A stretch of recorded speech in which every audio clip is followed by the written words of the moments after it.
అపోస్తలుడైన పౌలు హెబ్రీలకు వ్రాసిన పత్రిక 10వ అధ్యాయము. ధర్మశాస్త్రము రాబోవుచున్న మేలుల ఛాయగలదియే గాని ఆ వస్తువుల నిజస్వరూపము గలది కాదు గనుక ఆ యాజకులు ఏటేటా ఎడతెగకుండా అర్పించు ఒక్కటే విధమైన బలులు వాటిని తెచ్చువారికి ఎన్నడూను సంపూర్ణ సిద్ధి కలుగజేయనేరవు. అలాగు చెయ్యగలిగిన ఎడల సేవించి వారొక్కసారే శుద్ధపరచబడిన తరువాత వారి మనస్సాక్షికి పాపజ్ఞప్తి ఇకను ఉండదు గనుక వాటిని అర్పించుట మానుదురు గదా. అయితే ఆ బలులు అర్పించుట చేత ఏటేటా పాపములు జ్ఞాపకమునకు వచ్చుచున్నవి. ఏలయనగా ఎడ్ల యొక్కయు మేకల యొక్కయు రక్తము పాపములను తీసివేయుట అసాధ్యము.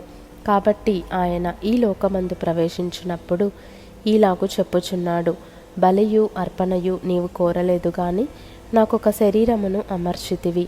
పూర్ణ హోమములను పాపపరిహారార్థ బలులను నీకిష్టమైనవి కావు. అప్పుడు నేను గ్రంథపు చుట్టలో నన్ను గూర్చి వ్రాయబడిన ప్రకారము, దేవా నీ చిత్తము నెరవేర్చుటకు ఇదిగో నేను వచ్చియున్నానంటిని. బలులు అర్పణలు పూర్ణ హోమములు పాపపరిహారార్థ బలులను నీవు కోరలేదనియు అవి నీకిష్టమైనవి కావనియు పైన చెప్పిన తరువాత ఆయన నీ చిత్తము నెరవేర్చుటకు ఇదిగో నేను వచ్చియున్నానని చెప్పుచున్నాడు. ఇవన్నీ ధర్మశాస్త్రము చొప్పున అర్పింపబడుచున్నవి. ఆ రెండవ దానిని స్థిరపరచుటకు మొదటి దానిని కొట్టివేయుచున్నాడు.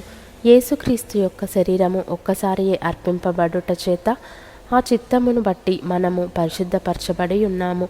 మరియు ప్రతి యాజకుడు దినదినము సేవ చేయుచు పాపములను ఎన్నటికిని తీసివేయలేని ఆ బలులని మాటిమాటికి అర్పించుచు ఉండును. ఈయన అయితే పాపముల నిమిత్తమై సదాకాలము నిలుచు ఒక్క బలిని అర్పించి అప్పటి నుండి తన శత్రువులు తన పాదములకు పాదపీఠముగా చేయబడు వరకు కనిపెట్టుచు దేవుని కుడిపార్శ్వమున ఆసీనుడాయను. ఒక్క అర్పణ చేత ఈయన పరిశుద్ధపరచబడు వారిని సదాకాలమునకు సంపూర్ణులనుగా చేసియున్నాడు. ఈ విషయమై పరిశుద్ధాత్మ కూడా మనకు సాక్ష్యమిచ్చుచున్నాడు. ఎలాగనగా ఆ దినములైన తరువాత నేను వారితో చేయబోవు నిబంధన ఇదే, నా ధర్మ విధులను వారి హృదయమునందుంచి వారి మనస్సు మీద వాటిని వ్రాయుదును అని చెప్పిన తరువాత వారి పాపములను వారి అక్రమములను ఇకను ఎన్నటికిని జ్ఞాపకము చేసుకొనను అని ప్రభువు చెప్పుచున్నాడు. వీటి క్షమాపణ ఎక్కడ కలుగునో అక్కడ పాప పరిహారార్థ బలి ఇకను ఎన్నడూను ఉండదు. సహోదరులారా, యేసు మన కొరకు ప్రతిష్ఠించిన మార్గమున అనగా నూతనమైనదియు జీవము గలదియు ఆయన శరీరము అను తెర ద్వారా ఏర్పరచబడినదియునైన మార్గమున ఆయన రక్తము వలన పరిశుద్ధ స్థలమునందు ప్రవేశించుటకు మనకు ధైర్యము కలిగి ఉన్నది గనుకను, దేవుని ఇంటిపైన మనకు గొప్ప యాజకుడున్నాడు గనుకను మనస్సాక్షికి కల్మషము తోచకుండునట్లు ప్రోక్షింపబడిన హృదయములు గలవారమును నిర్మలమైన ఉదకముతో స్నానము చేసిన శరీరములు గలవారమునయుండి విశ్వాస విషయములో సంపూర్ణ నిశ్చయత కలిగి యథార్థమైన హృదయముతో మనము దేవుని సన్నిధానమునకు చేరుదము. వాగ్దానము చేసినవాడు నమ్మదగినవాడు గనుక మన నిరీక్షణ విషయమై మనం ఒప్పుకొనున్నది నిశ్చలముగా పట్టుకొందము. కొందరు మానుకొనుచున్నట్టుగా సమాజముగా కూడుట మానక ఒకనినొకడు హెచ్చరించుచు ఆ దినము సమీపించుట మీరు చూచిన కొలది మరి ఎక్కువగా అలాగు చేయుచు ప్రేమ చూపుటకును సత్కార్యములు చేయుటకును ఒకనినొకడు పురికొల్పవలెనని ఆలోచింతము.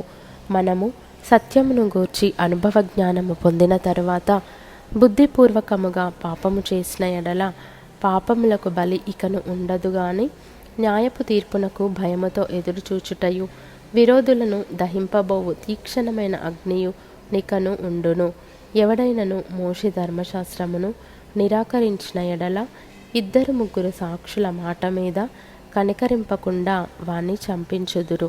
ఇట్లుండగా దేవుని కుమారుని పాదములతో త్రొక్కి తాను పరిశుద్ధపరచబడుటకు సాధనమైన నిబంధన రక్తమును అపవిత్రమైనదిగా ఎంచి కృపకు మూలమగు ఆత్మను తిరస్కరించినవాడు ఎంత ఎక్కువైన దండనకు పాత్రుడుగా ఎంచబడునని మీకు తోచును.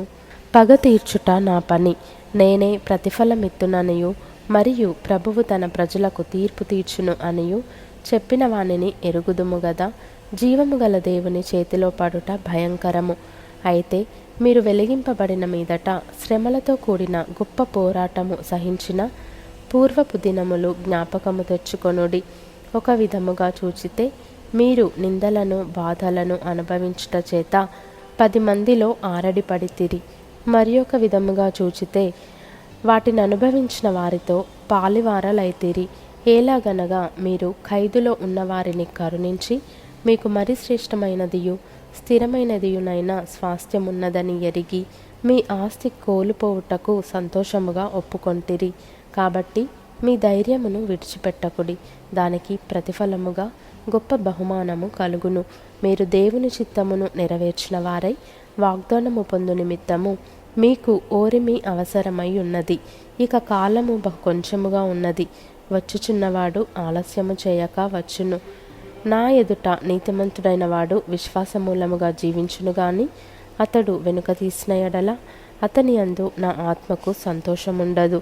అయితే మనము నశించుటకు వెనుక తీయువారము కాము గాని ఆత్మను రక్షించుకొనుటకు విశ్వాసము కలిగిన వారమై ఉన్నాము.